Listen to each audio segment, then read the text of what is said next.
Hello people, my name is Rage and welcome one and all to some more Hearthstone hijinks, and excitement is abound because in 3 days time Goblins and Gnomes comes out, which means guys a lot more Hearthstone content to be found, so get hyped for that. It's just gonna be, oh yes! I'd just like to take a pause here, guys, to say that I am aware that Blizzard have put all of the Goblin versus Gnome cards in the arena. This video was made before that was even slightly a thing, but do not worry, I have you covered later on this very day, hours from you watching this, or maybe already up, go check. There will be some Goblin versus Gnome arena with plenty of the GVG cards. It's really good. So yes, that is on its way. But for now, enjoy the hijinks. Yes, indeed. But in celebration of it coming out, for this final pre-GVG expansion, what deck I thought I'd do is Goblins versus Gnomes. So as it turns out, if you play Rogue, there are exactly 30, well technically 31 Goblin and Gnome cards that you can play. Assassinate, it's a Gnome doing it, so it counts. And yeah, although I have to say it's heavily favored in the Gnomes side, so that kind of disappoints me a little. But my new bass is now ranked 23 because of the season reset, so I'm really, really good at Hearthstone. I probably will try and get Legend for the 3rd time when Goblins and Gnomes happens, just because the ladder will be so diverse and interesting. It will be genuinely really good fun to play again, as opposed to the staleness it's kind of become, so I am really excited. Let's do this thing. Shockingly, guys, we drew only Goblins and Gnomes, but not so shockingly, we drew kind of a good hand. I think when you've got 2 1-health creatures, keeping a Mad Bomber is just asking for horrific things to go really wrong for you. So there we go. My Golden Booty Bay bodyguard. Yeah, it's probably like the only time I'm gonna get to play him. So I'm a milk it. Let's just stare at him. Let's just stare at the gold stat. To be fair, he does look really cool.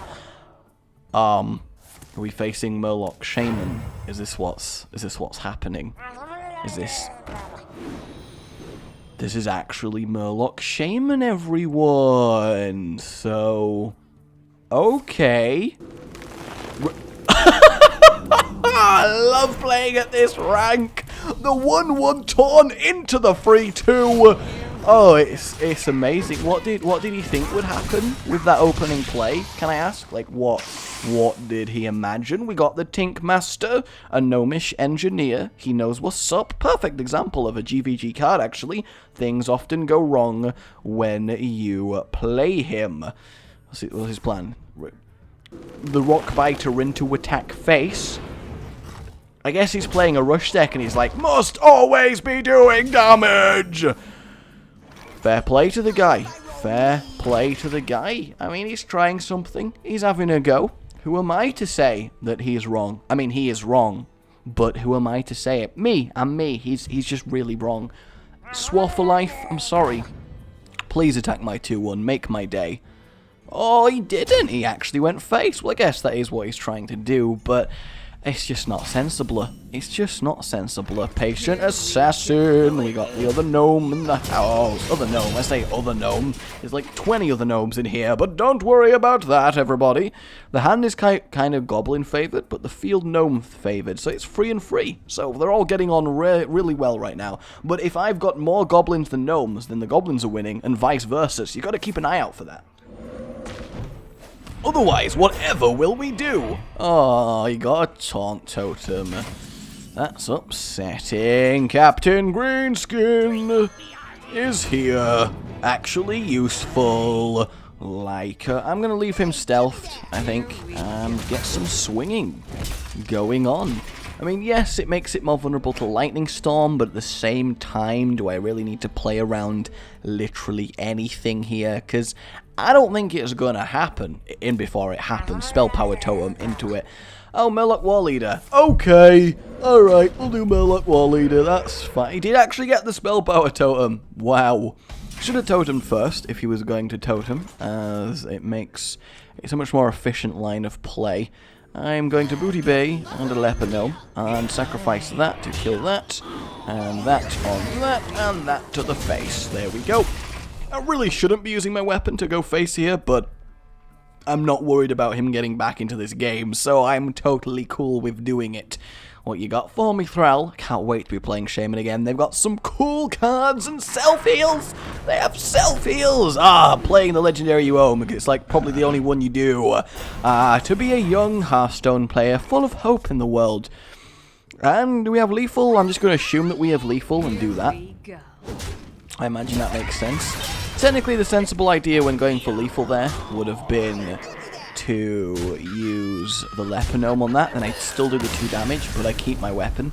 But it's a slight play order mistake, and really didn't change the game. So goblins and gnomes, guys, maybe all along Blizzard have been trying to tell us something. Maybe it's the way to go. Potentially it could be. I'm excited. Let's pop into another game. See what happens. See if we can get Mecha Talk on the field, who, let's be honest here, is really quite fun. Get that poultry fire. And see if we can't make a chicken of our opponent. Ooh, some Valera on Valera action. Nice. Ha! Oh, that was creepy even to me, but that's okay. Oh, we're going first with no 1-drop. I'll accept that, because Captain Greenskin did really well last game, and these 2 should suffice me through the early game, especially with the extra card draw from the Loot Hoarder. Over to you, Strike-Cuckoo. Strike-Cuckoo, right? Pretty sure it's Strike-Cuckoo. It's totally Strike-Cuckoo. Playing the Pint-Sized Summoner over the Loot Hoarder, because if I played Loot Hoarder, she'd just weapon up and kill it. Whereas this way, probably going to see a backstab. But I only believe in one of the spell cards that a rogue has at their disposal, so that's fine by me. Okay, so that's good. At least we absorb the backstab on that, as opposed to the Loot Hoarder. I guess the order didn't really make a massive difference, but I felt like it did. And I think that's the important thing, because here now, if she uses the attack to kill this, she loses the weapon, and it would be her entire turn to re-weapon up. Whereas the other way around, she would still have the backstab, but be in... Okay, never mind even talking about this. Honestly, of course, both backstabs opening out. Well, she did just top deck that. Head crack, really? You don't like an SI7? I mean, yeah, it's not great to use the battle cry on your opponent's face, but at least it's board presence. You had the advantage to really go ahead in the game there, and you just kind of didn't. I'm just going to take what I can and do a little bit of damage there. I am probably going to re-weapon up next turn, so then I can greenskin the turn after. Probably shouldn't have swung, actually, just so I could straight greenskin. That may have been the better play, but there's not much in it, because it does entirely depend on what I draw, and I have 3 cards I can be playing at 5 mana, which are quite effective. The Venture Co., one of the best stats for mana in the game, but of course, massive negative side effect. But it does look cool. All the goblins look badass in their things, whereas the gnomes kind of just look a little bit, Are we really being sinister? Wow. Okay. Interesting. That doesn't make any sense to me, but we will apply some pressure then. See how she deals with the Venture Co. I'm assuming Sap makes the most sense, especially with the backstab's gone, because you can't backstab into Eviscerate. But we shall see. I kind of want Gold Venture Co. I bet Gold Venture Co. is so fetch right now. I haven't even seen Mean Girls recently. I don't even know what's the problem, but, you know, it's like the one... It's like the one... It's the one! It's the one ring! It's better than Lord of the Rings. No, it's not. I'm not even going to make that joke. Huh! I need to go wash my tongue out with soap that I even would utter those words, even in jest. Well, she's really determined to kill me. Like, really badly determined to kill me. I mean, I do have bad news for her that I have a taunt soon, but, you know, I'll let her think that she's got a chance. I'm like that. I am like that. So, the question is, we'll do that, we'll weapon up, we'll hit face, and we'll have fun, because that means if Venture Co. gets removed, next turn we have Captain Greenskin and a re-weapon up, which is nice, though we probably will be forced into playing the Booty Bay, because with 12 health, 4 cards, potentially I'm dead, but maybe not on 6 mana. It's a little bit worrying. Leper Gnome, that's fine. Fortunately, we've not seen Leroy yet, and a weapon up, that's fine as well. I probably should play it safe and taunt up here, just because I'm getting a little bit low. 9 health, she's got the head crack for a guaranteed 2. It's getting a little bit worrisome. Oh wait, no, I can't actually taunt up, can I? Because of the fact I'm got this stupid freaking venture code. That's kind of awkward, but we'll see what happens. Please, bomber. Well, that could have been a lot worse. I'm okay with that. We'll attacker, we'll re-weapon up. So we're taking definitely 3 damage. Probably going to get eviscerated, and we're going to lose the game. But I tried. Got screwed over by my own venture code there. Has they actually played a minion despite apart from leper gnomes? I can't remember. Maybe I'm not dead. I imagine they'd be eagerly... No, I'm dead. Well, no, I'm not dead. No, I'm dead. Am I dead? I can't even remember at this point. No, I'm going to be on 1 health, so she needs 1 more damage. Yep, head crack and eviscerate. You know, overkill me as much as pot. Double head crack. Yep, that makes about as much sense. If only I could have played the Booty Bay bodyguard. If only, but alas, alack. 'Tis what happens. I can't lose stars at this rank. You know, if you are in a position in Hearthstone where you are getting the "you can't lose stars at this rank" message, you are doing something incredible wrong. You really, really are. But that's fine. I'm enjoying unleashing my goblin-y gnomes on my opponents. Who will be our final opponent? That is the question. Shaman once again. Les Draka. What a name, Les Draka of Les Drakarington. I will keep Mind Control Tech.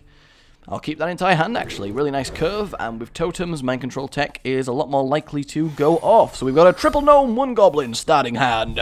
Make your predictions for the first draw, ladies and gentlemen. Make your predictions. I'm going goblin. I'm going to go goblin. Totally going to get a goblin here. Are we ready? Are we ready for the goblin? Here we go. And goblin. Damn, gnome. Oh, I had no idea that was going to happen. Now, excuse me, while I goblin up this Undertaker. Like, gobble up, but like, goblin. I know. Though, in reality, if he has like a haunted creeper to follow this up, yep, there we go. And I'm gonna lose my pint-sized gnome for free. Damn you, Undertaker, and your severe old just bullshitness that you are. Fortunately, I have actually no other play other than to dagger up and kill it, so I'm glad that's kind of worked out that way. Hopefully we can mind control Tech, but I doubt he's playing free things on free mana. If he does, then God help us all, actually. I guess 2 leper gnomes and another Undertaker. That would be horrific. Did he just... Really? Dude, I'm not going to do 1 damage to your face. God forbid I do 1 damage to your face, and I certainly ain't attacking your eggs, so I don't really know what the deal is there. But whatever makes you happy, Mr. Lesdraka, whatever makes you happy. Hey, we finally got a goblin. The goblin that betrayed me. Though I guess he is a mercenary, so that's to be expected of him. We're oh, we got Flame Tongue. And totem up, yeah, you're alright. Who's feeling some mind control tech? I am, me, right here. Okay, so there are 4 targets on the field, 3 of which are phenomenal to steal. The 3 left ones. So I can't wait to steal the taunt totem. Yay, we got the best one. Job's a good un. Job is a good un. Though he can throw the egg and the taunt totem, but that clears his field, so it's not the worst value for me. That we kind of have to get rid of pretty quickly, because our one advantage is that he's drawing out pretty swiftly. I do have a fresh weapon for Captain Greenskin, though, so that's worked out quite nicely. He may just be ignoring it and going for me. No, he's going to kill that. I guess it's a really weird, a specifically weird play order there. I mean, he's got no way of knowing that I have Captain Greenskin, but still, it's a little interesting. At this stage, I'm going to get rid of that. I'm not that bothered about giving him 1 extra card for the sake of removing such an important creature from his field. That Flame Tongue, obviously giving the mana totem the ability to attack. I would have lost my free 1 in clearing it, so that's absolutely fine. Now, for elementals, cool. He may trade with Greenskin, yes, he does. So I get to kill the totem for free, and I get to assassinate the elemental. So, really, we're okay with that. We are. And boom, and that's all I care to do for this turn. So we do have the follow-up. In fact, we can double draw off both the Novice Engineer and the Gnomish Inventor next turn and really pump up our hand. But do we need to? we can kind of make him have to deal with something, especially if that's all he does this turn, which it may indeed be, though he should be applying more pressure with the deck that he's playing. There it is, he's going to finish off the free one, which is kind of pointless, because all he's doing is preventing me from doing free down. What is with Rock Bitering attacking face? I mean, that may mean that he's kind of close to killing me, so I'm going to use that tell. Kill his 1/1, attack his face, and I'm going to draw, see what I get first. And Dalaran Mage, no, Lord literally affects nothing in my deck, so you're never going to get played unless you're literally the only thing I can play. Sorry, Dalaran Mage. Oh, Rage, let me be played. No, Dalaran Mage, silly Dalaran Mage. Oh, and that's the Dalaran Mage story. Ooh, he's Faceless Manipulator rhetoric. Oh, to be a young faceless manipulator with the world still free and your oyster. What could you do? Well, we'll use those two. There's no point risking the Mad Bomber at the moment. We'll get a good value Gnomish Inventor out while we can. And congratulations, Dalaran Mage, for being the card that I have to play. Annoyingly, he kept getting 1/1 totems there, so we didn't get max value out of Greenskin, but still certainly got enough value, and that's the important thing. So we're actually doing reasonably well. This guy is at least giving us a fight, which is nice. The last one, to be like, there's no real way I could have won. At least not with the cards I had compared to what he did. I made the mistake of playing the Vengico Mercenary, which sealed my own fate. But that's something I really could not know, that he's going to go just ham on my face. He wasn't playing in a way to suggest that. 5, 6, 7, 8... No, nowhere near. So, I'm going to do that. I'm going to get rid of that. And we are going to... We actually are going to Vengico. I think we are. Yep, we are. We're going to Vengico, attack that, and we're good. We'll make him have to deal with that, because next turn we have the power to enact death upon him. Yes, we do. Can we fix it? Yes, we can. Shut up, Bob. Do your work. Stop singing. I don't pay you to lousy about the place making songs. Sorry, sir. Yes, sir. And that's the story of Bob the Builder. Well, I guess he's just going to throw the Windseeker away at the 5/4 then. We can deal with Kel'Thuzad, and actually we don't really need to deal with Kel'Thuzad. We're just going to kill him. Are we going to kill him with a trolley Mad Bomber, though? That's the real question. I think we're going to try to. So 7... Oh no, we can't kill him with a trolley Mad Bomber. That's unfortunate, guys. That's really unfortunate. I really did want to, but the mana will just not allow it. Goodbye, Les Draka. Goodbye. And there we have it, guys. Goblins versus Gnomes, the Deck Edition. I will see you next week with a plethora of GVG content. It's gonna be good. Like, if you've enjoyed this, it really does help, guys. You know I appreciate it. Double finger pointy. And subscribe for more. And goodbye. You've been